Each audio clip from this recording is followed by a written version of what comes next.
Morgan here and Jack Canat. All the lights are currently lit here on track. And it is go, go, go! Down between the Mercedes teammates. Denoso with a crafty manoeuvre up the inside. Masterclass from the Chilean. Crucial championship points on offer here. Do not count out Danny Beresne. Longe has done the job. This is for the win between these two. Freddie Rasmussen wins the United States Grand Prix. Alfie Butcher win for the first time ever. Lucas Blakely takes the championship. It's Barry Foreman. Jarno Opmeer is your champion.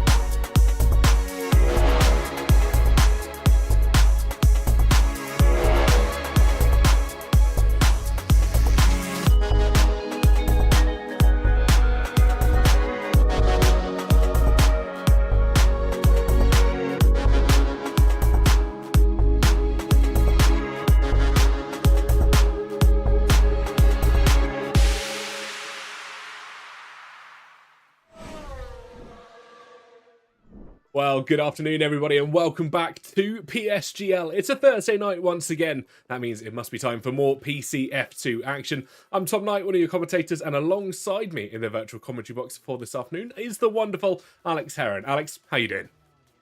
I'm doing well, TK. Of course, we are back. Last time out, we were in Silverstone. We did not get to watch the full race of Silverstone, but we do have the full results for it, which we'll quickly run you through now before we get into today's action. Of course, we did see the qualifying session with Sergio Sobrino, a surprise pole sitter, but the official race result in the end was King Gordondorp, Jan Halliday, Angelo Descencio, Liam Stevens, Diego Zora, Sergio Sobrino, Luca Rapassa, Race, Nelson Alves, and Riccardo Benzoni in your top 10. That is how it ended over in Silverstone. Of course, Larry Tukey had the lap, but was outside the top 10, so does not get. Certainly doesn't indeed, and just a reminder of how your standings are. We'll come back and look at them a little bit more in depth during our mid-session break, but at the moment, King Gordondorp, of course, after that race win out in Great Britain, tops the standings, with Jan Halliday, of course, picking up P2. In second, Angelo Tortenzio, P3 overall in the standings. That's quite a nice way to round it out. First, second, and third in Great Britain is first, second, and third in the drivers' standings. And let's look ahead to our track map for this afternoon. Welcome to Singapore Marina Bay Street Circuit, one of the most technical circuits, I think, in the F1 calendar, and one that our drivers are certainly going to have to get accustomed to quickly if they want to try and get involved. And of course, Alex, let's not waste any time. Let's not stand on ceremony. Qualifying is underway. Yeah, it certainly is. With actually our championship leader, one of the first drivers to go for a lap, and of course top 8 just behind them, Keane Gordondorp, of course, being our championship leader right now. He's flying through the streets of Singapore, once described as by Lewis Hamilton as hotter than hell. It is a circuit that demands a lot from a driver, and it's very much a driver's circuit indeed. So Keane Gordondorp flying it through right now in this very dry and I imagine very hot Singapore.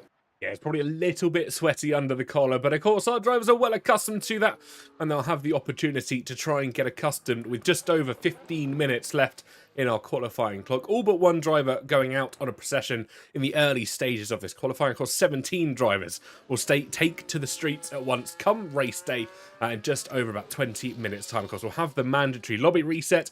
Everything will go back a step, and who knows, we might even see a potential for rain in a very humid Singapore. Yeah, there's always potential for rain, and of course we're actually going into a sector that was remade very recently. Used to have the section that goes under a grandstand, but now unfortunately we just have a long straight. I prefer the old Sector 3 in Singapore. But through this left-hander now, and we're going to get to the line, and it's going to be a 1:25.2, which sets the fastest time so far in this session, but it's replaced by Tope, who goes on to provisional pole just on these opening laps. And then Angelo Descencio goes 25.0. The lap times coming thick and fast. Liam Stevens second, Gabor and Race 7th and 6th. Lillian back in the Kick Sauber in 6th, and Tony Hightower goes top of the timesheets. First driver into the 1:24s. Certainly is. Wouldn't be surprised if other drivers are able to try and top that out. Andrew Dotenzi getting a 1:25 dead which is absolutely an incredible lap from himself. But as you said, still more drivers yet to complete their opening runs. A few did decide to dive into the pits by the names of Luca Rapassa, Diego Zorzo, DVR, and Jan Halliday. And I think that is Danny Van Ruyten,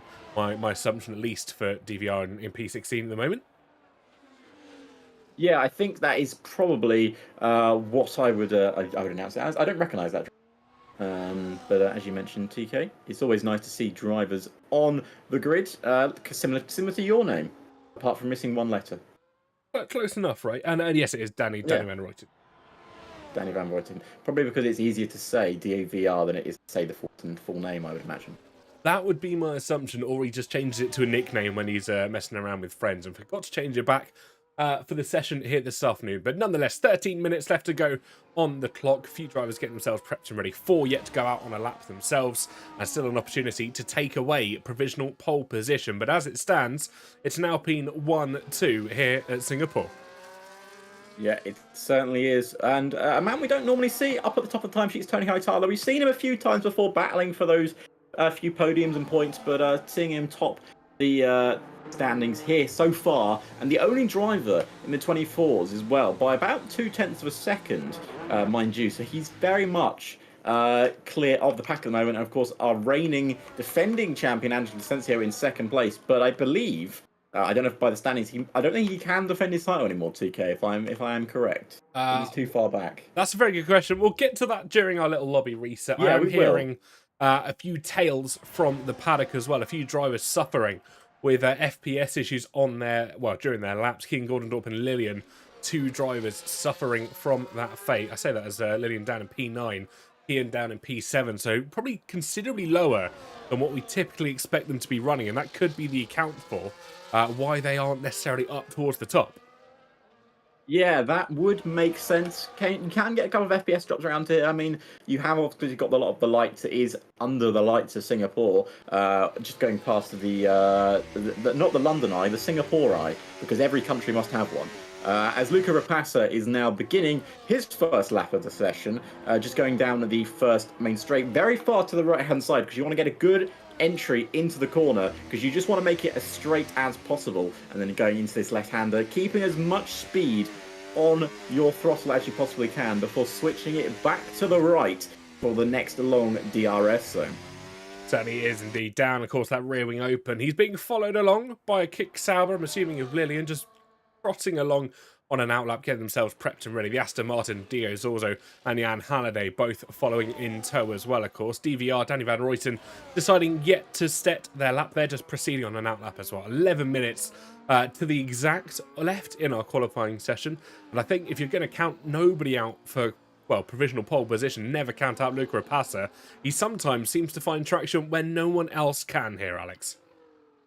Yeah, he certainly does. And I mean, he's always been a very fast driver, obviously in the Mercedes. His teammate, Luke Larituki, up in 11th place. But of course, being part of the Lotte Academy, he'll be looking at Angelo Ascensio's time up there in second. Let's see where Luca can find his pace. So down this long back straight is where you're going to use the rest of your ERS that you have saved up. You don't really want to be using it during the tight technical sector. There is not really any use for that. Now coming round the left-hander, to be flat, little bit of a lift maybe, but that might just be engine braking. Cross the line goes 4th fastest, 25.1 there. Very nice time for Luca Rapassa. Yeah, lost a little bit of time in towards the final chicane. You could see he tried to flick the wheel in. The car didn't necessarily respond as much as he would have liked. He was hoping maybe for a bit more traction on the right-hander, and you could see him throw the wheel in. Car didn't grip, car went forward, and I think that's where he lost probably the majority of his time. But everybody else, once again, proceeding through. Conan's also remaining in the pit lane, at least during this session, and Jan Halliday decides to dive back into the pits for the Aston Martin outfit. But I'm keeping an eye on board with Angelo D'Ortenzio. He's making his way through the first sector. He's improving by just over 0.08 of a second.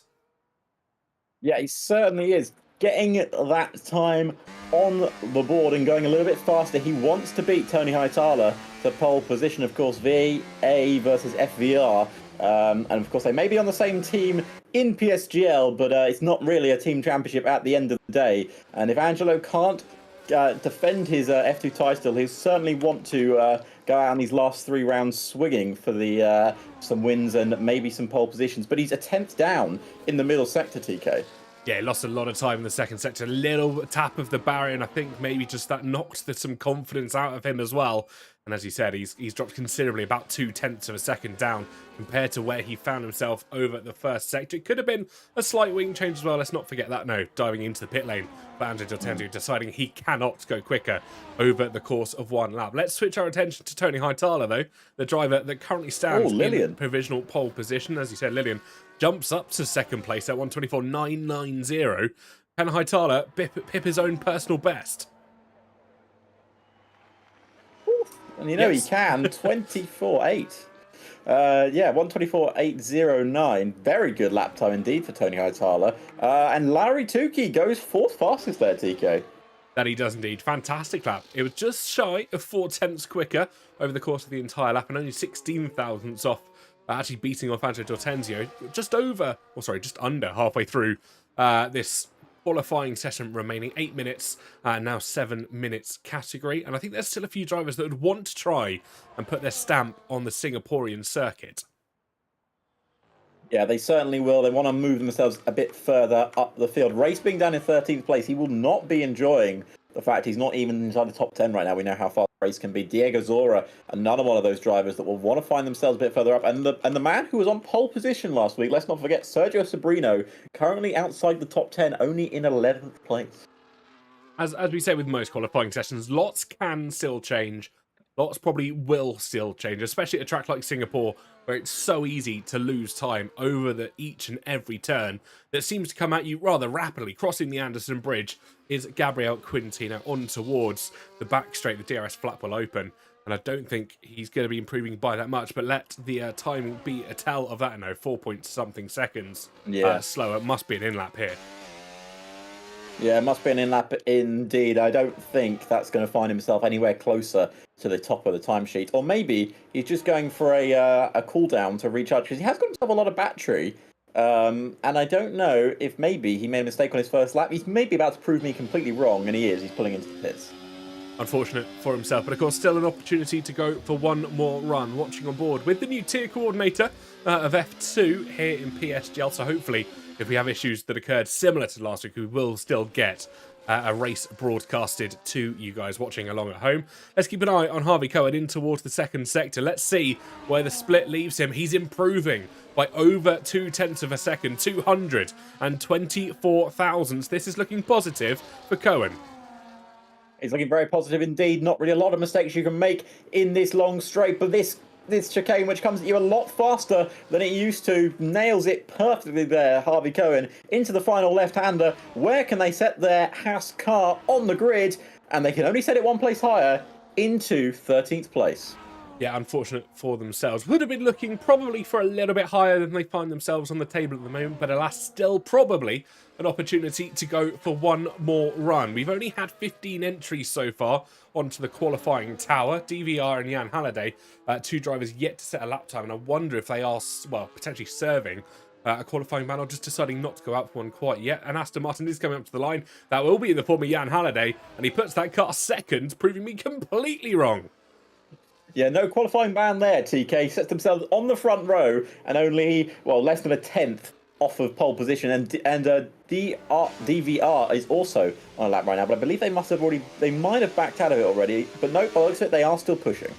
Certainly are indeed, in towards the second sector. Of course, there's no delta to try and compare themselves to, no time on the board for Danny Van Ruyten. What are they able to cook up as they head in towards the second sector? The technical little left right there that you've got to get right before crossing the Anderson Bridge, the acute left-hander that, as you said, comes at you incredibly fast. And I've seen many an accident occur at that acute left-hander, especially when 2 or 3 cars go into space that can barely fit one.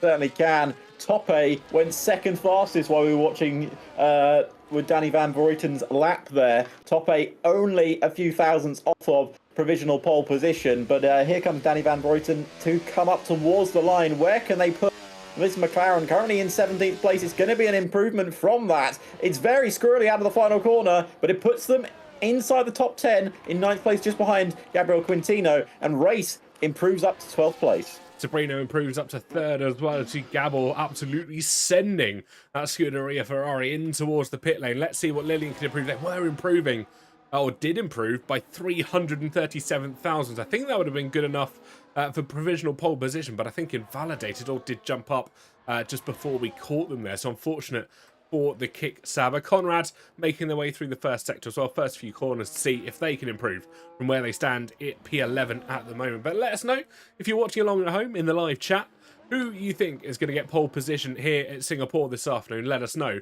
who you're supporting as well. Yeah, please do. This is what we love about PSGL. It's all about you guys watching on and enjoying the racing as much as us, as I've watched Lillian almost send it into a wall there on their in-lap. That would not have been very nice, just going past the Anderson Bridge.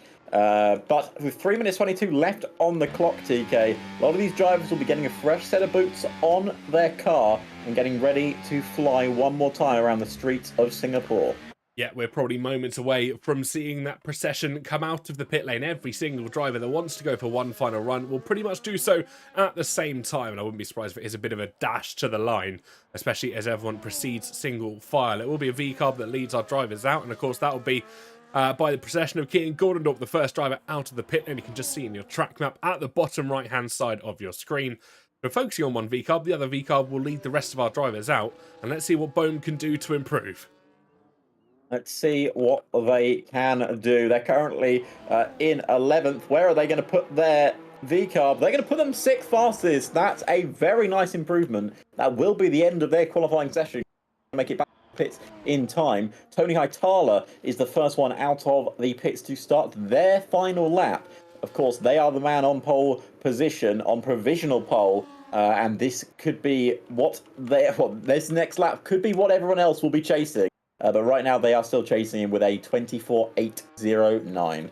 Certainly could be indeed. Let's keep our eyes fixed to the screens and, of course, the timing tower on the left-hand side, as all of those pit markers will slowly transform to outlaps. We'll keep an eye on Keaton Gordondorp, of course, doing rather well out last week in Silverstone, winning the race after we managed to successfully get kicked out of the lobby and obviously not able to get back in. Hence why the stream was somewhat shorter last time out. But let's see if we can see Gordondorp top arc qualifying with just over a minute and a half left to go. Yeah, I am very much looking forward to seeing how this one ends. Of course, Singapore, not a circuit known for overtaking. It has been improved in recent years, but it is a circuit that if you are on pole position, you have a very high coming away as its victor, and we're going to find out if that is still the case come here at the qualifying end, with Keaton Gordondorp is about to start his flying lap, his last one of Singapore before we have our mandatory lobby. What's your predictions right now, TK, with a minute left to go? It's a tough one to ask. I think I'm going to say Tony Hightower to maintain provisional pole position over the next minute. I think nobody's going to try and best him out as Conrad Bohm decides that he cannot go quicker. Of course, seeing him taking the alternate qualifying strategy compared to a few of our other drivers, and that'll mean that Bohm will be starting at best from 6th place. Yep, at best from 6th, at worst anywhere below Angelo D'Asensio, who was at one point second fastest on the road, now down in 7th. Got a lot of improvement to do. Keaton will be the driver that we keep an eye on, who will be the first one to cross the line, going across the Anderson Bridge, a very technical part of Singapore. Such a unique circuit in the way it is laid out. Of course, it is a street track, but it's on the streets of a very, very interestingly laid out country, and we love to watch them drive around Singapore. And Keaton Gordondorp past his purple middle sector, looking very good for the V-carb here, with only the chicane left to go. Let's see what they can try and muster up. Final chicane and then 2 more corners to try and contend with. Checkered flag flies over the Singapore circuit. Rounds the final corner. Can Gordondorp take away provisional pole position? The answer is no on this occasion. Following behind will be the Alpine of Tony Hightower. He's binned it into the wall. He's crashed, ladies and gentlemen. He is out of qualifying and he will not improve on his lap. Tony Hightower did not improve on his qualifying time either. So it's now down to the cars behind because Tope is not improving.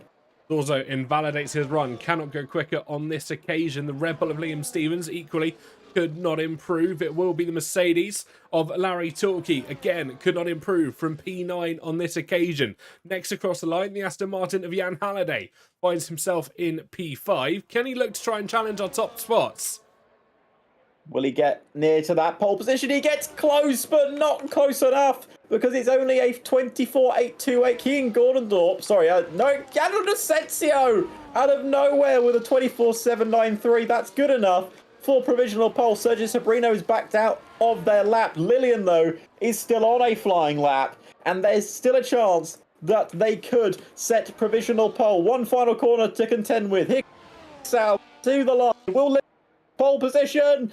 No, they will not. It's a 25.07. It's only good enough for 7th, which means as Sergio Sabrino across the line to not Angelo Asensio makes it an Alpine 1-2, and the current F2 champion sets it on pole position for the Singapore Grand Prix.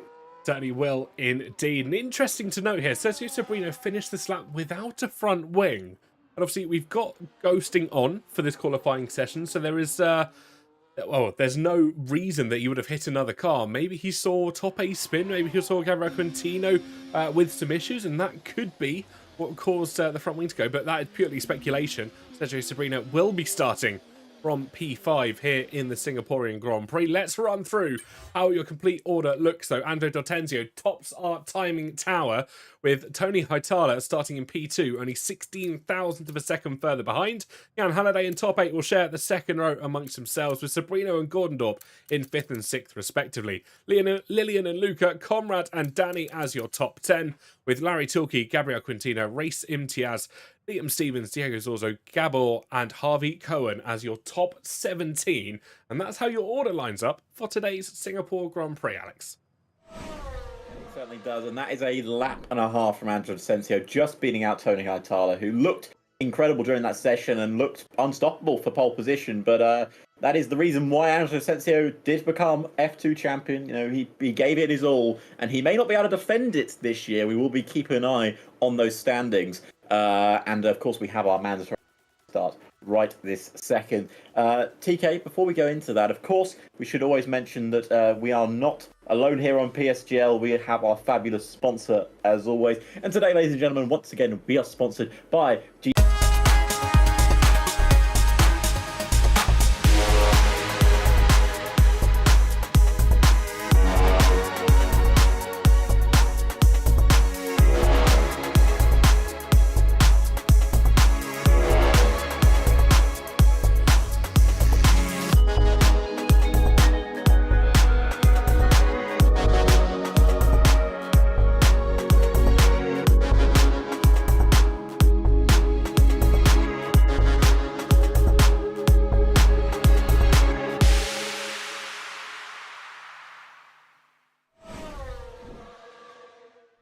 Well, there we have it, folks. And of course, massive shout out to our sponsors at GT Omega, who have been so good to PSGL over the last couple of years. They've endorsed our sponsorship. And of course, unfortunately, at the end of the season, that partnership is coming to an end. It was announced on PSGL socials I think the end of last week or start of last week. So unfortunately, we will not be seeing them after season 39. We enter season 40 with a fresh game and potentially some fresh faces as well.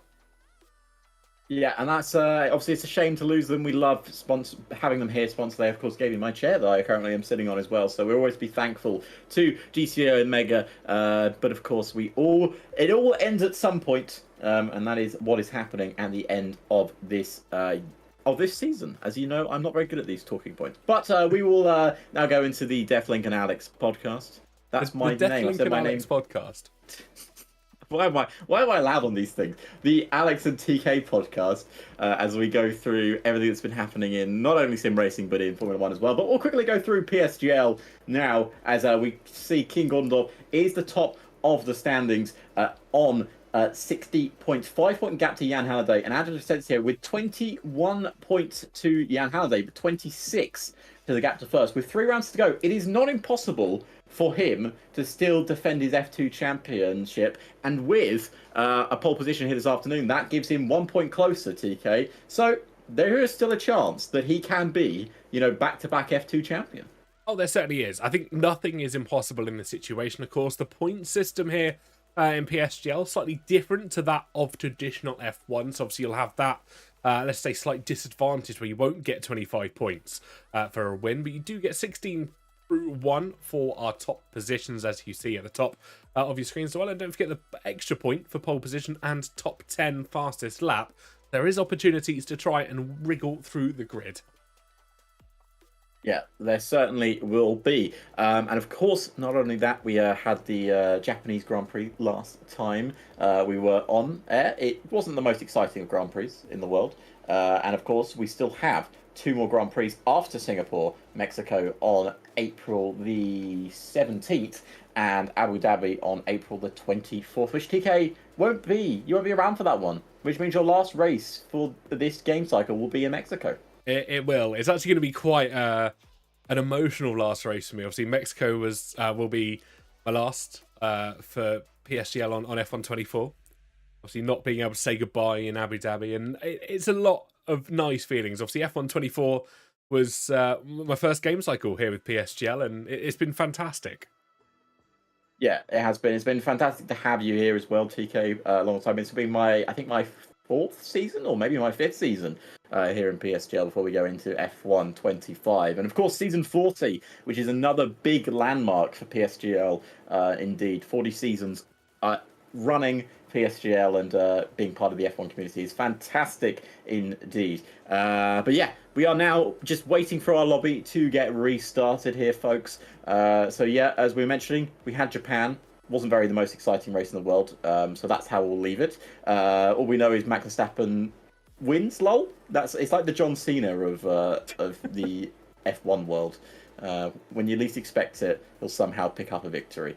But TK, have you got anything else important to talk about while we're waiting? Well, I mean, we can look ahead to the Bahrain Grand Prix, which obviously was the season opener for many years. Yes, of course. We have that coming up this weekend.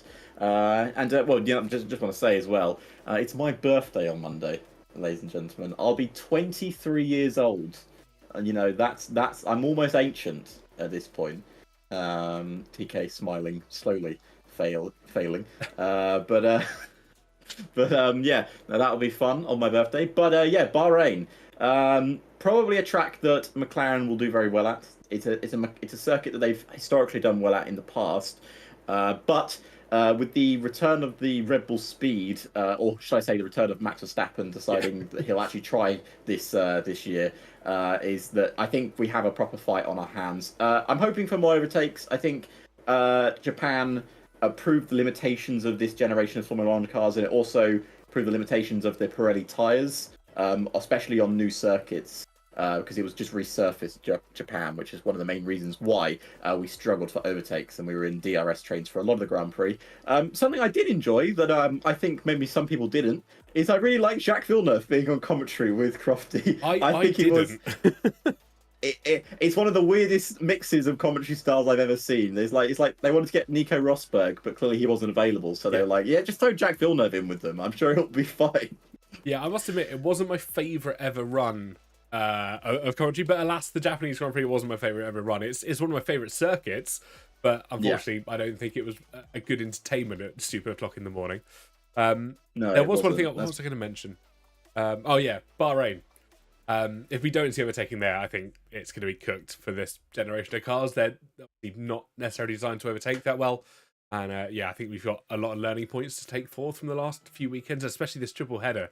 We head into the race situations. But one other thing I want to point out as well, we're both wearing BVB merch, as I have my hoodie on from Dortmund. We were both wearing Dortmund shirts. Yeah, we're both big fan of Dortmund Football Club when we were there previously. But yeah, no, it was awesome to have Bahrain on this weekend. But yeah, as TK said, hopefully we get some overtaking, because otherwise we are going to be proving, unfortunately, a lot of the haters for this generation of cars correct. But alas, for real Formula One, we now have PSGL action back on our screens. We are about to go in for the Singapore Grand Prix. TK, any predictions you want to make before we go into this Grand Prix? I reckon we're going to have 17 fast cars on a narrow street circuit. I think that's a good shout. And unlike in our unlobby restarted session, there's no rain here at Singapore. We did actually have some rain while you guys were watching the GTO Mega Lap. A lap? Sorry, I read lap from Harvey Cohen on the F2 screen, and it said it at the same time. But we're about to get started with the Grand Prix. Everyone's just setting up their setups and getting their strategies ready. I imagine it's going to be a hard medium, as it tends to be here in Singapore, or maybe a medium hard.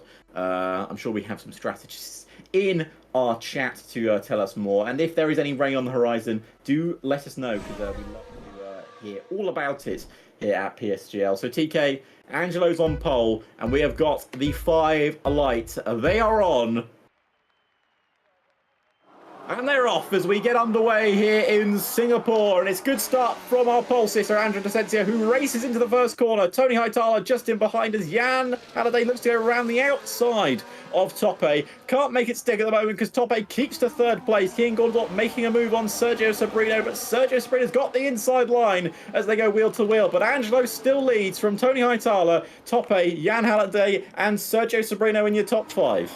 Certainly is indeed unchanged in the top 5, apart from, of course, Tope and Jan Halliday switching positions off that race start. There's a move late back from Harvey Cohen out of absolutely nowhere, 2x2 with Liam Stevens. Looks around the outside now as Orzo and Constas getting involved as well for 16th and 17th. The battle further back looking more entertaining than the race lead, Alex. That was a class move from Harvey Cohen. It looks like Lillian and Danny Van Rooijtman go wheel to wheel in the middle sector. You don't see this very often. Well, this is where we can see Larry Tukey get past Lillian. That's where Felipe Massa got past Bruno Senna a couple of years ago on the Singapore Bridge. I love mentioning that fact. It's so funny. Yeah, I think you mention it every single time we come to Singapore. In fact, I've heard that fact so many times over the last year. It's just, that's exactly what Crofty says every time someone makes an overtake on that move or attempts one. And it wasn't a few years ago, Crofty. That was 2011. That was a few years ago.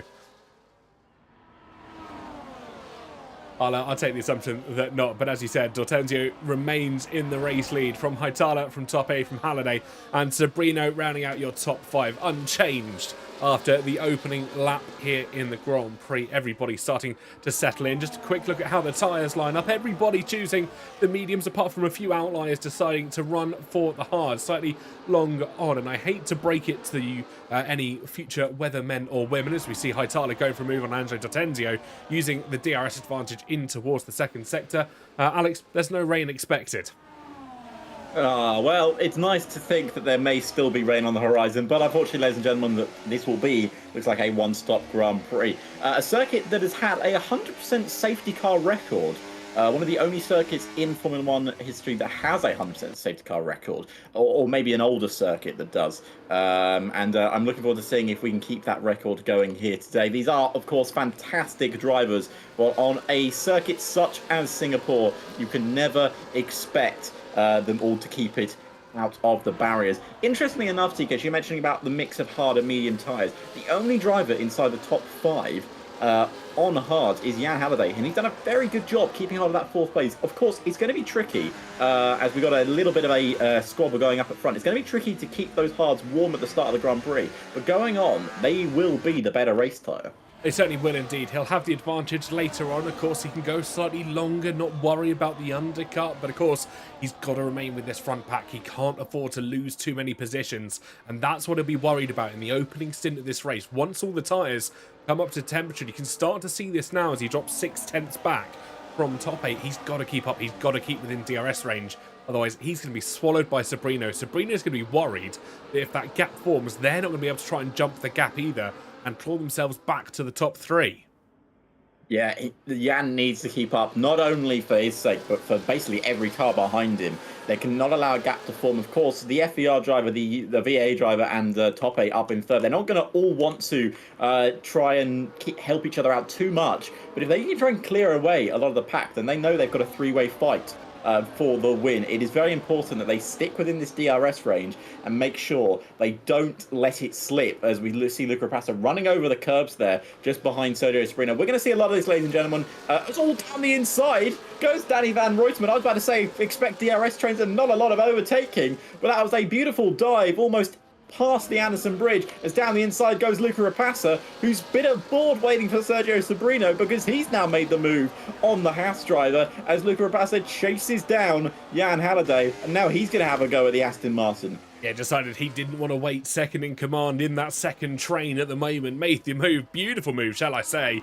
And now he can try and chase down Jan Halliday, who is still holding onto the front trio. That's important to try and keep an eye on, because further down, Gabor has dropped over a second behind Diego Zorzo, so the Ferrari driver won't necessarily be in the best position. Race trying to go for a move on Gabriel Quintino. Quintino had to go off the track to try and hold that position, and I wouldn't be surprised if we see a steward's report coming about that.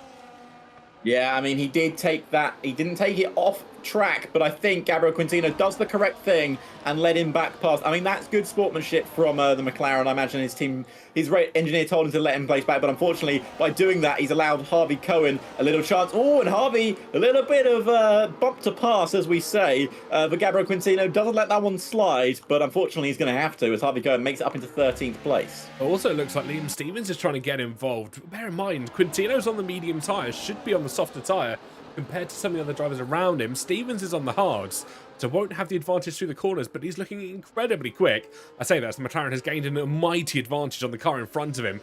They cross over the Anderson Bridge.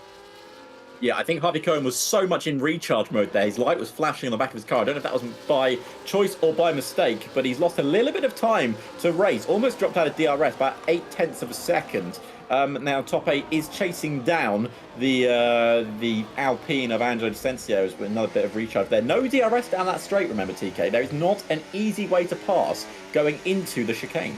Certainly isn't. I think a few drivers will be slightly annoyed by that. They would have wished that it were a place that it could become activated. Look how close Tope is to Angelo D'Otenzio in towards that first corner, looking for a move, reminding the Alpine that he is indeed in his mirrors, but alas, no move came of it. They're all going to be sit and be patient, but I'm just going to look further back. Gabor, look how far back off he is.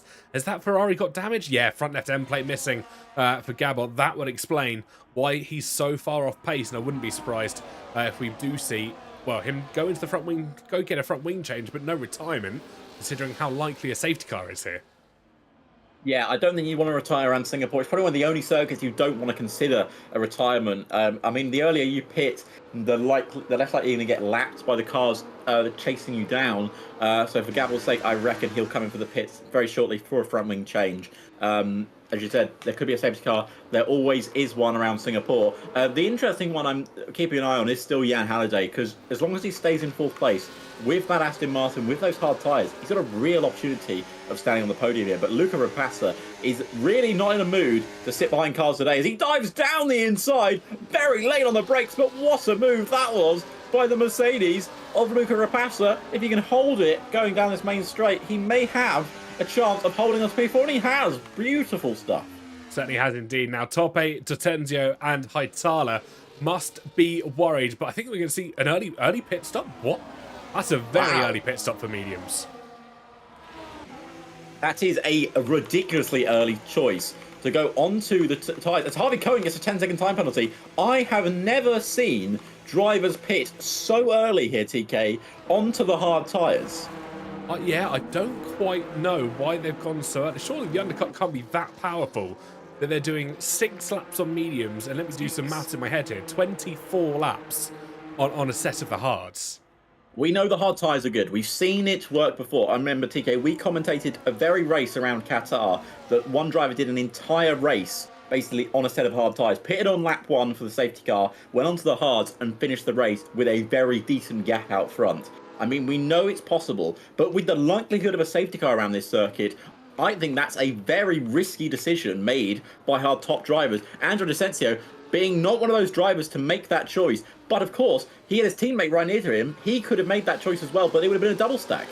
Yeah, you're absolutely right. And I think that's where maybe the call came from Tony Haitala. Of course, he was sat. He was in the controlling position. D'Otenzio couldn't do anything about it. Maybe he wished he could come in on lap 6, but of course, car in front gets that call, especially in a situation like this. And I think D'Otenzio realises that he can take the extra lap. It's not going to hurt him too much in the long run. But just a reminder, in this situation, Jan Halliday is on the hard tyres. We'll have to try and push.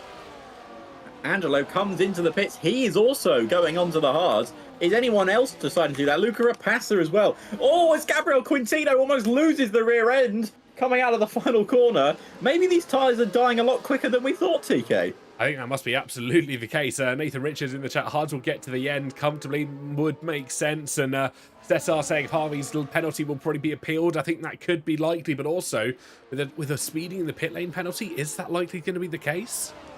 It's going to be very difficult to appeal those sort of things. But look at the gap that Angelo Asensio has. We've got a move going for Gabriel Quintino and Liam Stevens. But I can tell you, ladies and gentlemen, that Tony Aitala did not get in front of Luca Rapassa. He's come out behind him and his teammate Angelo Asensio down in 12th place. That's not exactly what he'd like to be seeing, of course. There's still a long way to go. Let's not get overhyped about the situation. Still, we could see a safety car, even more mediums going on a little bit later. Of course, there's no changes in the weather as Rapassa once again going for a move down the inside. He's loving the late brakes this afternoon. He's clearly confident with his brake pedal, and as he pushes his way through, he got a little bit crowded out by Haitala there. By D'Ortenzio. Haitala trying to make a move on Rapassa as well. Yeah, of course. I think a little bit of VA games going on here, TK. Looks like down the main straight, I saw Angelo do a little bit of a rear end wobble, as we like to call it in the business, where he basically said, "Don't try and overtake me. Let's work together a bit here." And it looked like Tony Aitala may have been under a little bit of pressure from two VA drivers in front of him. There is no rules against this, TK. It is all a bit of sportsmanship at the end of the day. Exactly. Looking on board with Lillian, though, up in P4, as we see Conrad diving in towards the pit lane as well. Tope and Tony Haitala have switched positions. They're still wheel to wheel in towards the final chicane here. Are we going to see more opportunistic moves? Are they still wheel to wheel? No, there's a little bit of daylight between those cars. Everybody, early pit stops has been the order of the day. I don't think I've ever seen a league race where drivers are pitted so early. I mean, we understand the hard tyres are good. They always have been in this year's game, but that is so early. Yeah, incredibly so, and obviously being told they will go to the end, which is a rather incredible thing. It looks like Conrad has just dropped an insane number of positions there. That might have been the game catching up with its own timing tower, but down is 16th after that early pit stop. Not exactly where he'd like to find himself here, but I'm going to throw us back to the top of this race at the moment. Is Jan Halliday versus Sergio Sobrino. Halliday's on hards, Sobrino still on the mediums, with Lillian just behind on hards, and DVR still running on the mediums as well. It's a real mix of tyres at present. And you do wonder, TK, has Jan Halliday and his engineer made a mistake going onto these hards, considering how well the hards have been performing and how costly the mediums have been for those drivers that started on them? Or maybe it's not costly at all. Maybe this is all the plan. But right now on lap 8, I mean, I do not expect these hard runners to be in anytime soon, and there's some medium runners who aren't in the pits either. Yeah, I don't quite know. There's a real mix of strategy, especially when it comes to tyre wear in this sort of situation. I don't think nobody knows exactly what the right answer is. Nobody is 100% confident of the strategy. Of course, you don't normally see this much spread across the board, considering it's been 2 or 3 laps when some medium runners pit. Some of them deciding to stay out and go a little bit longer, probably closer to the traditional 50-50 that we've come to expect. Now, we know this circuit is tricky to overtake. We know it is not the easiest circuit to find passes. And I wonder how much that tyre differential will come into those favour of drivers that don't need as much time or space to make the overtake, because of course we have some late breakers on the circuit, and maybe they're like, well, I've got the tyre grip, I'm going to be able to beat these guys that are on very worn tyres. But we've seen the hards last forever, TK. I don't know how worn they'll really be. That's the question. How much are they going to be able to hold on to the tyre temps? How much are they willing to gamble when it comes to a situation like this? I mean, DVR is still catching the back of Lillian. The medium tyres clearly still have some life in them. But the question is, how much and for how long can they hold on? And that is the $1 million question. I don't know if there's any strategists in chat that can help us out with this situation, because I am baffled by the choices of these drivers. Because if this was the strategy, TK, if this was the strategy that everyone was going to run, then we'd all see them pit early. But clearly there is a very much a mix and a split on the drivers. It's lap 8. Here comes the McLaren and, of course, Sergio Sobrino into the pits. As Danny Van Ruyten gets a 10-second time penalty as well. That's really unfortunate. So many drivers just succumbing to those earlier issues and not exactly what they'd want to see. Keeping an eye on Angelo D'Ortenzio here as they make their way through the chicane. Of course, they're the leading car that pit slightly earlier. Can they? I'm assuming they will jump the likes of Quintino and Sergio Sobrino here. Let's see what happens. It's going to be very close. Sergio Sobrino coming through the first corner. Of course, it's a slightly slower exit into the first corner, but Sergio Sobrino has managed to come out ahead of Tony Hightower or just behind him, because of course the tyres need a little bit of time to warm up. But Tony Hightower, not exactly where the safety net he thought he would be, and there will be DRS for Sergio Sabrina because he was chasing a car down as well. They're going to drop out of this pack if they're not careful. Rapassa takes 7th place, which is net race lead. And Tony Hightower's dropped not only 1, but maybe 2 places now. But he's now kept King Gordon behind. That has worked out awfully for Tony Hightower, as it looks like Race is also trying to make a move on Laurie Tukey. I think it's the other way around. Tukey trying to make a move on Imtiaz as they manage to weave their way through the second sector. It's Mercedes versus Ferrari. They're still wheel to wheel as we're about to cross the Anderson Bridge. How often do we see cars side by side? The Mercedes having a little bit of rear end issues. That can allow Conrad to try and, well, get ahead, and I don't think we're going to see it. That's a late dive from Royton on towards the Anderson Bridge. What a move! But he didn't make it stick. He didn't make it stick, indeed, but what a move it could have been, TK. Almost down the inside, he decided to go for it. He was so happy that you shouted for his move, TK. He thought he'd make one worthy of it, and he gets his move up into P15. Speaking of McLarens, one other McLaren in towards the pit lane. That's going to be Gabriel Quintino off the mediums after 10 laps of racing. Just to put that into perspective, folks, some of the drivers went in on lap 5. So after 5 laps of racing, Quintino's gone double on that length on the medium tyre. You can see the entire pack going past him there. And of course, he'll have the advantage in the latter stage of this race in terms of tyre wear. Isn't that so interesting, TK? Where you think about how close, Quintino and Sabrino were. They were relatively near each other. And Sabrino to come out in the top 9 and Quintino down into 17th. Is there really the difference here in terms of the tyre strategy we have going on in Singapore as Angelo retakes the net race lead in P6? I think it actually could be that sort of situation. Nobody quite knows which way it's going to go. I don't think we're going to see the hard runners pit for a considerable number of laps here. Probably not until lap 24, 25, if we're studying very similar to what we saw the medium runners coming early. But that's going to be an incredible gap to try and catch up. Of course, if we have a safety car, the hard runners could absolutely have the correct play. They certainly could. I mean, TK, if you look at this, I'm just having a look at the gaps to the leader. So Angelo Sensio, who is in the net race lead, 24 seconds off of Jan, who is in the first position. And that is obviously a pit stop. That is, they can make that pit stop and come out in the lead still for Jan. But those medium tyres do not last very long. They need to drag these hards out for a while. But my thinking is, if these hards run as well as we are seeing from these drivers that have pitted very early, who's to say that the hard tyres will not keep their pace and be able to keep ahead of the guys that are on new tyres? That's exactly what everyone will be thinking. Fastest laps coming in very quickly. D'Ortenzio immediately replaced by Danny Van Ruyten. It was Stevens versus Zorzo as well for an overtake further forward. The hard tyre runners still exchanging positions amongst themselves. Halliday has completely run away with this race lead at the moment. 3.3 seconds back to Lillian, who then, on top, has a 2-second advantage back to Zorzo as well. Rapassa and D'Ortenzio swapping positions. The same place we saw them switch positions last lap as well. So everybody starting to work somewhat within a team situation. And Rapassa almost losing the car there.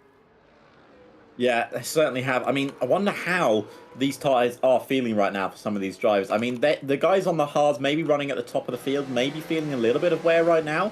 But I've seen these hards go a lot longer, especially on a race start situation. And with no changeable conditions, Gabriel Quintino picks up a 3-second time penalty to make a race that's gone from bad to worse from the McLaren driver down in 17th place. That is not what he wants to see. But Jan is he's keeping a decent gap at the front, TK. He's using a lot of ERS. I have to tell you, he is properly pushing up at front. Only got about 20% ERS still in his car, which, for a race leader, is not what you'd usually expect, because you usually have them quite high charged. But clearly he knows there is a threat with those guys on the younger hard tyres, which you kind of expect. But how much of a problem are they going to be with the undercut?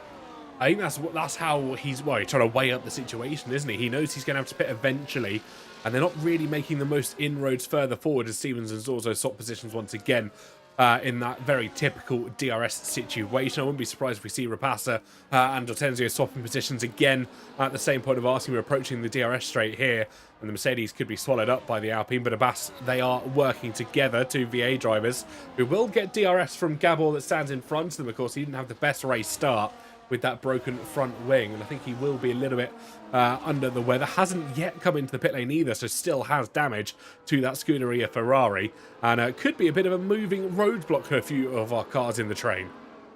Yeah, probably the worst section to catch him going into this middle part, but I believe they will get to him just as they hit the DRS zone. So I think they've timed that to absolute perfection. I don't think Gavin will fight it too much, considering the pace difference I'm sure they will have.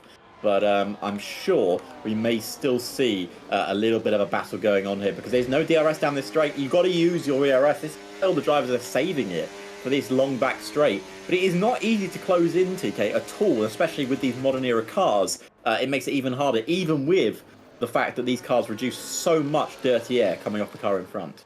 Yeah, absolutely right. Through the final couple of corners, of course, they'll get the advantage in towards the first and second corner. Rear wing opens now for Luca Rapassa, who's going to send a nice, easy move to the inside. I wouldn't be surprised we saw a late lunge from Dortenzio, but does decide to play the smart move here as Zorzo and Stevens once again switching positions. Gabriel Quintino decides to call it a day and retires in towards the pit lane. Yellow flags being thrown, but I don't think we'll see a safety car as a result of that, and I think everybody else on the grid will be feeling very, very lucky as a result, as we do see Gabor now losing positions hand over fist and actually getting out the way of this entire grid. Yeah. You rarely see that one. Yeah, I mean, I think for his sake, I mean, he doesn't want to be. You don't want to be one of those drivers that have not had a good race and then get involved in a race-ending incident for our race leaders and race contenders. I understand the reasons why he's done that, and I appreciate the fact he's got out of the way for not only his sake, but for the drivers that are battling for that race lead.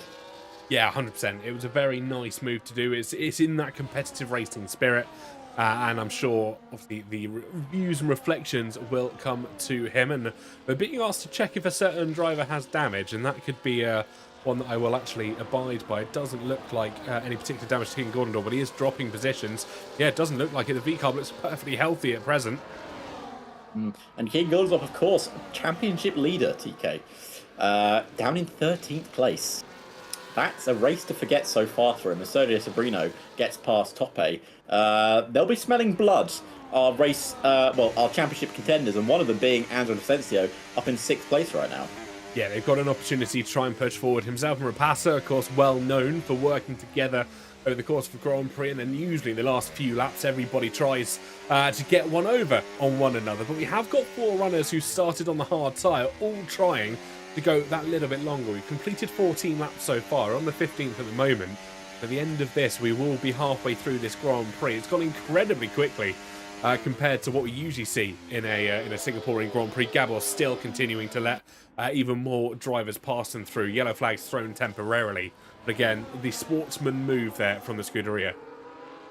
Yeah, certainly indeed, as they're going to get out of the way once again. There is 21 seconds between P5 and the race lead. So the gap is definitely coming down, TK. But the more these guys are pushing on these fresher tyres, they're also using up their wear. But of course, these hard runners have been on since the start of the Grand Prix. I imagine we're going to be seeing laps around maybe, lap 18, lap 20, TK?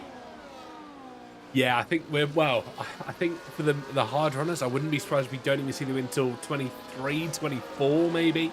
Obviously, we saw how short some of the medium runners went. It could be absolutely incredible how long they go on a set of the hard tyres, especially if they want to try and prevent the undercut. But Jan Halliday here has such an advantage, over 20 seconds to the drivers that did pit. And of course, don't forget, if a safety car comes out, that will give them the opportunity to pit. Yes, they'll have to nurse their mediums a little bit longer, but they will essentially get that free pit stop. And the drivers that started a little bit further back, the likes of Zorzo and Stevens, 15th and 14th in qualifying respectively, will have gained such an advantage.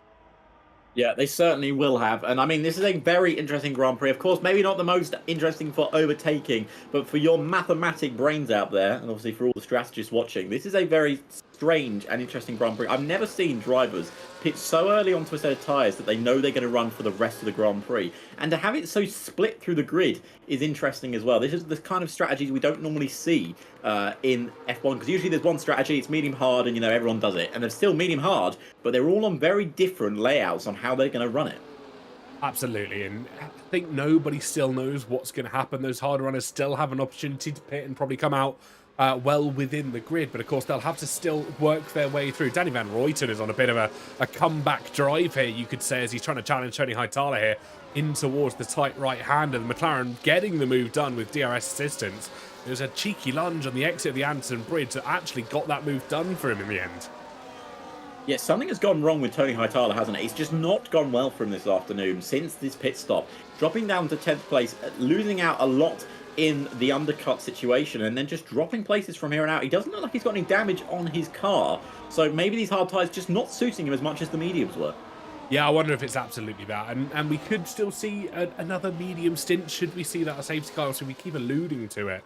But we're not going to see any other change in terms of weather and or scenario. But look at this, a three-way fight for P2 on track. And the more these drivers continue to fight, the greater the advantage Jan Halliday has at the lead of the Grand Prix.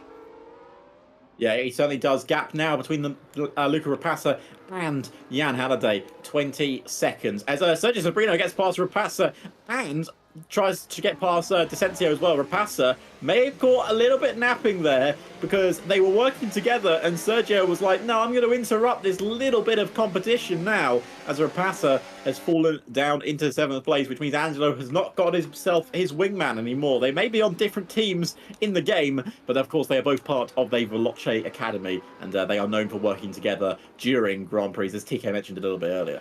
Certainly are indeed. I thought Toppe thought about a move as well at the exit of the Anderson Bridge. You could see him starting to line it up.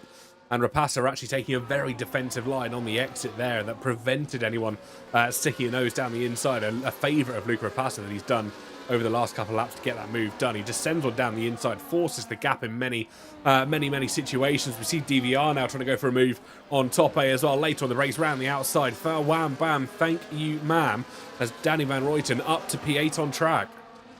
Yeah, he's flying. Of course, he has that 10-second time penalty. I'm sure for his sake, he may want to try and get it removed. There's no guarantee that you can get a 10-second removed, so all he's got to do is push as much as he possibly can and see what he can re-grasp from this Singapore Grand Prix. We are on lap 18 of 31. The leader has not changed hands for quite some time, as Jan Halliday took the lead after several drivers pitted very early onto the hard tyres, and we are still seeing this play out live right now here on PSGL in F2. It is still to play for in the championship fight as well, with right now your championship leader down in 12th place, battling with Larry Tukey for 13th. That is not a point scoring position, and it's getting worse for him as well, because he's getting in quite a kerfuffle with Conrad Bloom and Harvey Cohen. Yeah, everybody trying to stick a nose in. Oh my goodness, you don't normally see two cars go through this section of the track. Torquay and Bohm trying to get themselves caught up on towards the Anderson Bridge, and it's Torquay that comes out on top. But what a fight that almost could have been. They were so close to the barriers on either side. I think there was barely a hair's width between themselves and a concrete barrier. And I think you said Torquay maybe a little bit braver on the brakes as we cross the Anderson Bridge. Yeah, I mean, it's very interesting to see them battle that hard, especially down in that position, but you've got to give everyone a good little view at home, and they certainly are doing that, and I'm certainly enjoying what we're seeing as Sergio Sabrino right on the back of Andrew Decencio and Luca Rapassa there as well, with DVR as well, of course, Danny Van Ruyten in 8th position. Right now, Jan Halliday still leading by 4.7 seconds. The gap to the leader has stayed at a steady 20 seconds, TK, which I believe is still enough to make a pit stop, but it'll be very close to our current net race leader. Certainly will do indeed. Gabor has decided to pit for a set of the soft tyres. Of course, was potentially hoping for a safety car. It didn't come to fruition for him. So he's bolted on a set of softs, got himself a penalty in the meantime, but also will be going for that fastest lap attempt. He's purple in the second sector. He's about to cross that line now. Surely we'll see. There we go. Fastest lap by Gabor in the on the soft tyres for the Scuderia Ferrari HP team. I think that could be a retirement from him next lap. He's considerably off the pace, Alex. Not where you'd want to be. As my Discord's crashed for whatever reason, folks, apologies. I'm not quite sure what's going on. I'm sure we'll be able to get an update for you as soon as I possibly can. Discord has died. Yeah, I've also got that one. Alex has no way of talking to me now, so this could be a solo comms to the end of the event, folks. Unless we find any other way of talking to one another. There we go.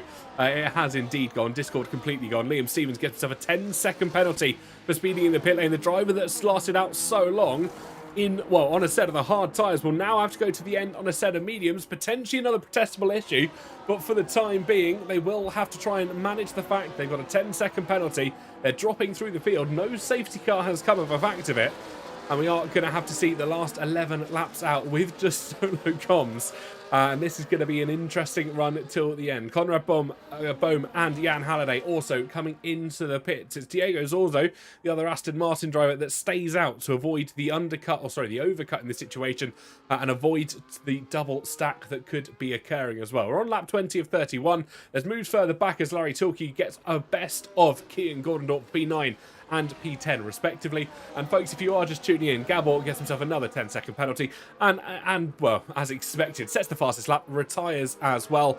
And we're now being told, and as you said rightly in the chat, Rizet, all of the drivers will be without an engineer for the rest of the session. A yellow flag being thrown in the pit lane, not necessarily what they'd like to be seeing. Zorzo still leads this race by 13.4 seconds, and there won't be a safety car because of a driver retiring in the pit lane. Sabrino in P2 with Dortenzio Rapassa in 3rd and 4th respectively. Danny Van Ruyten, of course, still with that 10-second penalty to his name, has an opportunity to try and come through the grid. Jan Halliday trying to send a move down the inside in towards the second sector, beautifully executed. Now find himself in P11. Harvey Cohen looking a little bit lost in no man's land, and everybody at the moment trying to figure out exactly what's going on. They're all trying to race, but also trying to talk to their race engineers who might not be aware that Discord has just died. For everybody further back, Zorzo in towards the pit lane to see how he can try and navigate this race with medium tyres now to the end of the Grand Prix. He'll come out in P14, maybe even P15 at the back of the race, and this isn't necessarily the best place to find yourself on track at the moment. He's down in P15, went one lap longer on the set of the hard tyres, and now he's got an almighty task ahead of him as Lillian picks up a 3-second penalty for track limit violations. Jan Halliday getting past Harvey Cohen as well for P9 and P10 as well. There's a move further back, I believe, between Stevens and Kian Gordendorp as everybody tries to shuffle through the rest of this race as best they can. The fastest lap, of course, still going to Gabor. Of course, he bolted on a set of the soft tyres to see this race out, and they'll continue through to see how they navigate. 10 laps to go when we cross the start-finish line last time around, and everybody trying to work their way out. Everybody in the live chat, thank you so much for sticking with this afternoon. Of course, nothing we can do on our end to try and get it back for us, or at least have both commentators back in the commentary box as much as we would have liked. Cameron Bone picking up a 10-second penalty for cutting a corner, and I think he is just trying to catch up to the back of the pack. There is front wing damage to the V-carb car and considerable front wing damage to boot, so I wonder if we're going to see a last gasp fastest lap attempt for the driver behind. And let us know in the live chat who you're supporting now, who you were engineering by the sounds of it, because you've probably come into the live chat now to see what is indeed going on with everybody else. But let us know who is your favourite, who you are supporting, and who you're looking forward to potentially picking up a victory in Singapore. As it stands, it's Sabrino from Dortenzio from Rapassa, with DVR and Tope as your top 5. Haitala is in P6, with Imtiaz in 7th. We've got Conrad Bone retiring in the pit lane and getting a 10-second penalty for speeding in the pit lane at the same time. Jan Halliday gets a move past Larry Tilke further back, with Stevens and Cohen once again scrapping for position to get in towards those point-paying positions, which is exactly what they'd like to see. Penguin and Victoria in the chat, I much appreciate the support. This has gone from duo comms to solo comms in a blink of an eye, and we have Larry Tilke and Ray Imtiaz having a good battle in amongst themselves. P8 and P9 on track. This is exactly what they'd be waiting for. We've got under 10 laps to go here in the Singapore Grand Prix. Sabrina still leads from Dortenzio Rapassa. Danny Van Ruyten in P4. Kian Gordendorp picks up a penalty for himself, and we'll remind the viewers at home how the penalties do stand amongst the fields, with 3 drivers all falling victim to a 10-second penalty. There's a good battle further back going on between Lillian and Harvey Cohen, and of course Stevens and Tilke swapping positions also, with race involved as well for P8. But of course, we got penalties to talk about. 10 seconds going the way of Danny Van Ruyten, Liam Stevens and Harvey Cohen. Lillian and Kian Gordendorp, both of those drivers, picking up 3-second penalties that will be applied at the end of the Grand Prix. As we progress through on towards lap 23 of 31, lots of opportunities still to make ground here. Of course, still the overhanging expectation that potentially a safety car could come out and could ruin a lot of drivers' races if they wanted to go long on a set of tyres. Of course, just a reminder, Sergio Sobrino pitting slightly later, the Dortenzio and Rapasa behind, who both pitted at the end of lap 6, and Sobrino tried to break character by running until the end of lap 9, has only done 3 laps less to the drivers behind him, and that will give him a slight advantage in the closing stages of this Grand Prix. The drivers that are on the freshest tyres, of course, P7 and P8, Halliday and Stevens, both of those drivers on 3-lap-old mediums. And welcome in everybody who's just come to join the live chat as the chaos ensues. The Discord, our main communication service, has unfortunately shut down with no way of recovering my co-commentator for this afternoon's endeavours. So 23 of 31. We're being told Discord appears to be back, and I'll wait for confirmation on that from my side. It is trying to refresh in the background, because unfortunately if I click off this game, it will show you a pause menu, so I'll wait for proper confirmation that it is all back. Go on phone. Yeah, I'd love to go on my phone. Oh, I could actually join the call on my phone. That's a very... No, I can't. I can't join on my phone because it won't transfer to my PC. Unfortunately, without loading out. Go on my phone. It works on my phone. That's unfortunately not good enough to try and get a call back and have my second co-commentator back for the time being. So you are stuck with me here in the comments box. 24 of 31. Lillian gets a nice move past Race with the DRS assistance in towards the first corner. Larry Tulke looking to try and carry on, trying to get past these two drivers that stand amidst some equal and greater points as we carry on through.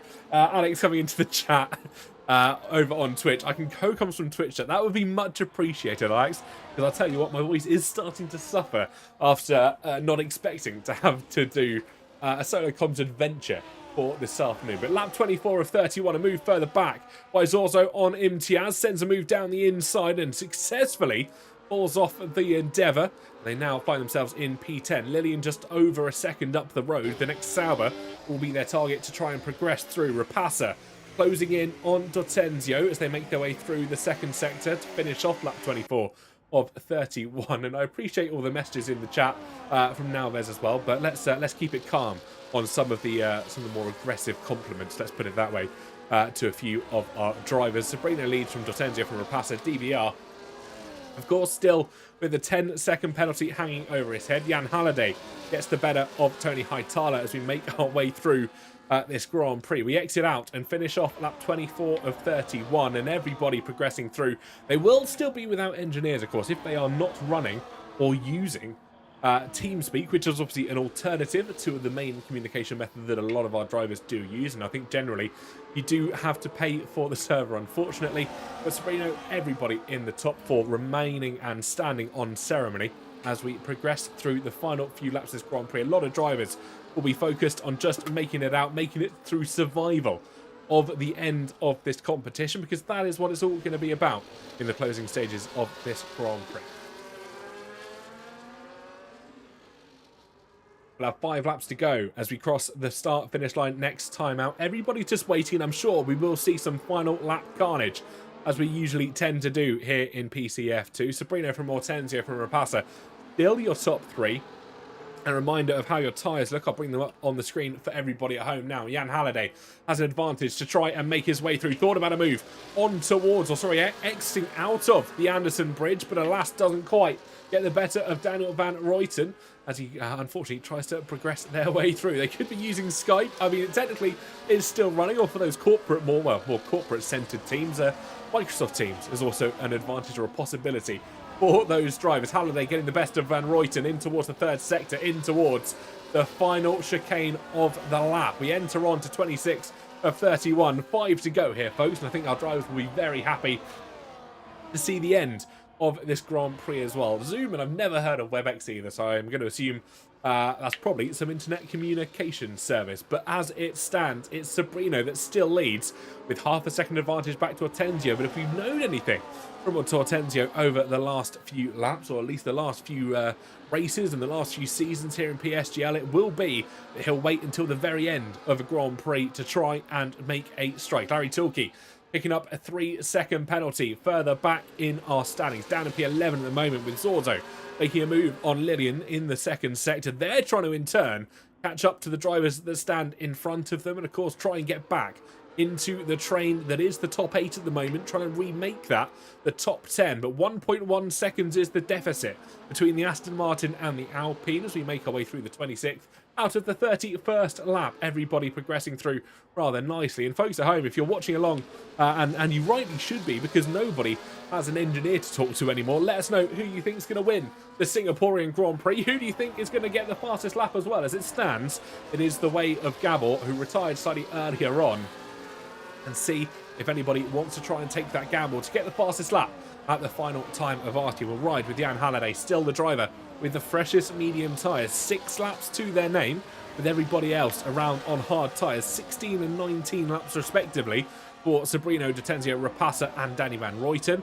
And let us know in the live chat who you think is going to take this race win. Will it be Halliday on the freshest tyres? Will it be one of the other drivers in our top 5? I think it could go any which way as things stand. And Sergio Sabrino still the top of our timing tower. 27 of 31, 4 laps to go here in this Grand Prix, and that's almost a move from Jan Halliday down the inside. Wasn't necessarily the best way to try and send it. He now looks as we head in towards the Anderson Bridge for the 27th time in this Grand Prix, in towards the tight left-hander, trying to hang a move down the outside as Rapassa holds the inside line, trying to defend at all costs, but the fresher medium tyres coming to fruition for Jan Halliday. He now moves into P3. 2 drivers remain in front of him by the names of Angelo Dortenzio and Sergio Sabrino that have an opportunity to try and hang on with how tight this track is at present, but with Jan Halliday moving gears quicker than they can probably defend. We cross the Anderson Bridge now into the acute left-hander. Sometimes we'll see a late diving move to the inside line. Nobody wants to try and send it this late into the competition. Nobody wants to try and cause the damage or survive with the damage that it could cause, as we see Liam Stevens pulling further off the field. I think we have got a car with damage, yes. Front right end plate missing for the Red Bull racing car of Liam Stevens. This could be his race well and truly over. Switching back to the front now for Jan Halliday. The softer medium tyres starting to come into fruition, getting greater speed with every single corner. Through the double left-hander we go to finish off the 27th lap. 3 laps to go here, folks. 8, 9, 10, or 8, 9, 30 and 31. 4 laps to go, actually. My apologies. I got that completely wrong. Liam Stevens pulls into the pit lane and does retire. And, folks, we're going to have a migrating host, unfortunately. Hopefully nothing too severe screws up in this lobby. We sometimes know how interesting it can be when a migration host does occur. And I think we had 2 drivers into the pit lane. We have indeed. King Gordondorp deciding to dive in, and he's stuck behind Liam Stevens. This has gone from bad to worse for last week's race winner. And there we go. The car is released as Liam Stevens disappears from the pit lane. But I think we're going to have a very angry Gordondorp caught behind the car. Or at least sat in the cockpit now of that V-Cub. Another feature that you very rarely see here on F1 24. We're about to head into the final 3 laps of this Grand Prix. And I think it's been an interesting one, start to finish. Rapassa trying to make a move on Dortenzio. Of course, Halliday now finds himself in P2 after getting past Dortenzio. I think Rapassa and Dortenzio want to try and fight it out. They might be in the same team, both of them in Veloce Academy, but none of them are wanting to make this work, as we have shifters in the chat as well. Of course, I think a team member for Veloce Academy that normally would be joined in a Discord call with a few of his drivers. Alas, not at the moment, as Libyan gets past Tope. It's going to be a 3-second penalty added to the end time of Danny Van Ruyten as well, who sits in P5 now with 13 seconds to his name. Not exactly what he'd like to see as we head on towards the final 3 laps. 29 of 31, 3 laps to go, just over 9 miles of racing for our drivers to try and contend with. Sabrino now leads with half a second advantage. Jan Halliday and Dortenzio has dropped 1.7 seconds off the back of our front 2 runners. And I think if we're expecting anyone to win, it could be Jan Halliday. 9-lap-old medium tyres versus 19-lap-old hard tyres at the final time of asking.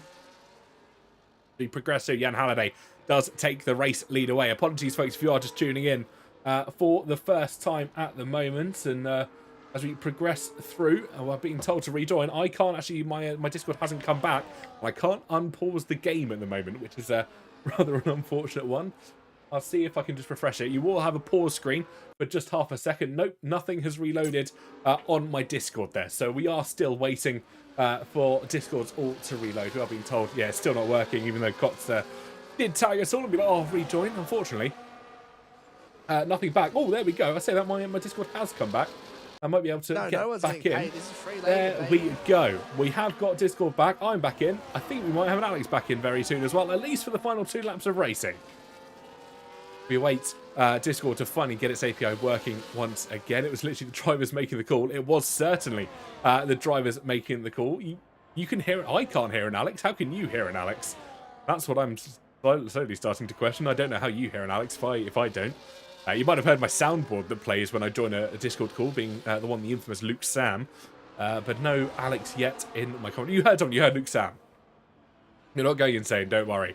We're on the penultimate lap of racing here in the Singaporean Grand Prix. Apologies, folks, that we've had slight technical issues that we couldn't quite get the better of for the majority of this race at the moment. But Jan Halliday still leads, with Sergio Sobrino finding himself in P2. D'Ortenzio and Rapasa having a good fight further back as well. There's 4-way fight for P3 on track at the moment. Every single driver wants to try and get involved. Diego Zorzo sending a late move down the inside, almost sideways. For half a moment, there is Danny Van Ruyten and Lillian getting involved as well. We're approaching the final lap of racing as Kean Gordendorp, after getting stuck behind Liam Stevens' car, does finally set the fastest lap on this occasion. Jan Halliday has an opportunity to try and run away with a Grand Prix. Sobrino seems to be dropping hand over fist as we progress through the penultimate lap of racing, and who's going to finish third? That's the all-important question now on our minds as we run through the last lap and a half of the Singaporean Grand Prix. Kian being bested to try and catch up. I don't think he's going to be able to pull back a 30-second gap to the main pack here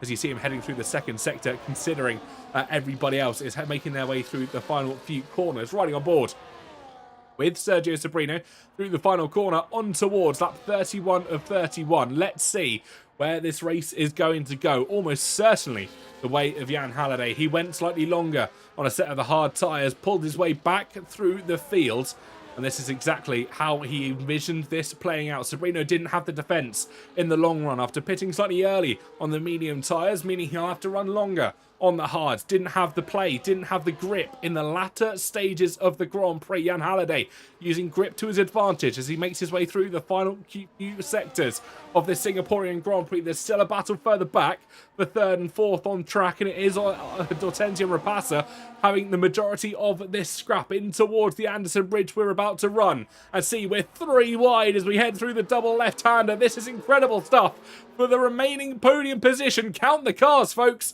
There's at least 7 of them there. Nobody knows which way this is going to go as they cross on towards the Anderson Bridge. It's Rapasa that has the advantage. Zorzo's still there with Van Ruyten and Lillian as well. Angelo D'Ortenzio and Tope, even Tony Hightaler in the mix. It's 3rd through 9th as we cross over the bridge for the final time and see who will come out on top, who will get the podium in this situation. But we're going to switch back to the front of the lobby for the time being. It's Jan Halliday, who's played such a fantastic strategy. He'll come home, he'll come round the final corner. It'll be Aston Martin and Jan Halliday that wins the Singaporean Grand Prix. Sobrino will come in second as I switch backwards to see who will finish on the podium, and it will be Rapasa with Zorzo in 4th. D'Ortenzio gets 5th with penalties applied to Danny Van Ruyten, who drops all the way down to P11 on track. It's Tope and Hightaler 6th and 7th respectively, and Lillian Race and Larry Tulke as your top 10 for this afternoon. DVR in 11th. Harvey Cohen finishes in 12th, with King Gordendorp with fastest lap to his name coming through the final few sectors of this Singapore track at the moment. Liam Stevens, Conrad Bohm, Gabor and Gabriel Quintino being your DNFs from this afternoon's endeavours. And of course the V-Carb will take the fastest lap away from somebody else, which is absolutely critical in many stages of the way. But Jan Halliday wins your Singaporean Grand Prix, will remain your victor for this afternoon, and I think we're setting up a very spicy end to this PCF2 season as we head towards the final 2 rounds. We head, of course, to Mexico and, of course, to Abu Dhabi to finish off F1 24. We'll run through the order, or I'll run through the order on the final time of asking. Jan Halliday finishes first, with Sobrino in second and Rapasa rounding out the podium. Diego Zorzo comes through from P15 on the grid to finish P4 overall, with Angelo D'Ortenzio, Tope, Tony Hightaler, Lillian Race and Larry Tulke as your top 10. Danny Van Ruyten finishes P11 on the grid, of course, after multiple penalties becoming applied to the McLaren car. Harvey Cohen in 12th, with Keaton Gordendorp finishing in 13th with fastest lap. Liam Stevens, Conrad Bohm, Gabor and Gabriel Quintino rounding out your did not finishes from this afternoon's index. I'll have no idea if Alex is about to be in the camera screen. We have got an Alex on the camera screen. Wave if you can hear us, Alex. There we go. We've got a little wave from Alex Heron over in the corner. And unfortunately, we can't speak to Alex Heron because the Discord API, I think, is still down for him. And I'm going to assume, by extension, we will have no interviews with our drivers either. Just before we leave you for the evening, I'm going to run through how the race calendar looks. Just a reminder, for the final 2 rounds of this season, we head to Mexico and Abu Dhabi. Of course, Mexico being my last race here in PCF2, at least for this season. And then you'll have Alex, and I'm sure a star-studded replacement heading in for the final round at Abu Dhabi. And this is how the standings look. Just before we headed into Singapore, it's Keaton Goddendorp that did lead. I'm sure now Jan Halliday will be leading the Drivers' Championship. We head in towards Mexico City. And of course, don't forget, Leo Lund returns from his ban for the penultimate round of the season as well. So expect to see the Ferrari driver back on track. Lots of action still to come for all of our drivers. We'll go back to this screen though. Folks, thank you so much for hanging with it during the technical issues. I know it's not always easy. I'm having a finger up from Alex. I'm assuming that's pause and hold on. Hello? There we go. I'm back. Hey, how's everyone doing? There's always something on these F2 streams, eh? It was a great end to the race, TK. I thoroughly enjoyed that. The strategy paid off at the end, didn't it, for Jan? It did work out in the end for him. Did win the Grand Prix, and Angelo finished in 4th, I think. But yeah, it was certainly a fun race. I didn't get to commentate the exciting part of it, but yeah, it looked great. It was interesting. I wasn't expecting to have to hop and do solo comms for the last few things, and I'll be honest, I had no idea you disappeared until I saw my Discord in the background just kind of flashing and spinning, and not really wanting to do anything as well. But Alex, what a race we've just seen. I would normally do interviews. We have got Luke Rapassa waiting, but I'm not going to trust Discord tonight, just because of the issues we've been having. I don't want it to crash if we do have someone else in here. So, Alex, where can they check you out if they want to do so just a little bit more so? You can check me out at Deflink10 underneath there. Keep an eye on our Twitch as well, mine and TK's, on this Saturday at 9 AM. We have a charity event coming up, raising money for special effects. So please come and join us at 9 AM. You can find us at Deflink10 or at They Call Me TK on Twitch. So please come and join us there. But of course, you can also check out all the PSGL stuff at Premier Sim GL on social media, YouTube, Instagram. You join our Discord. You can find us on X or Twitter, TikTok, and of course Twitch, where you may be watching right now. That's where I was watching the stream anyway. And of course, TK, where can they find you as well? They call me TK, pretty much every single social media. As you said slightly earlier, tune in on Twitch, 9 o'clock Saturday morning, that's UK time. And we're going to be participating in quite possibly the most stupid challenge we've ever agreed to do, all in aid to raise money for a beautiful charity called Special Effect. But you do tune in on Saturday. But until we see you, same time, same place next Thursday, where hopefully we'll have a considerably less number of technical issues as we've had in the past week. I've been Tom Knight. Alex Heron has been Alex Heron. And from all of us here, good night. God bless.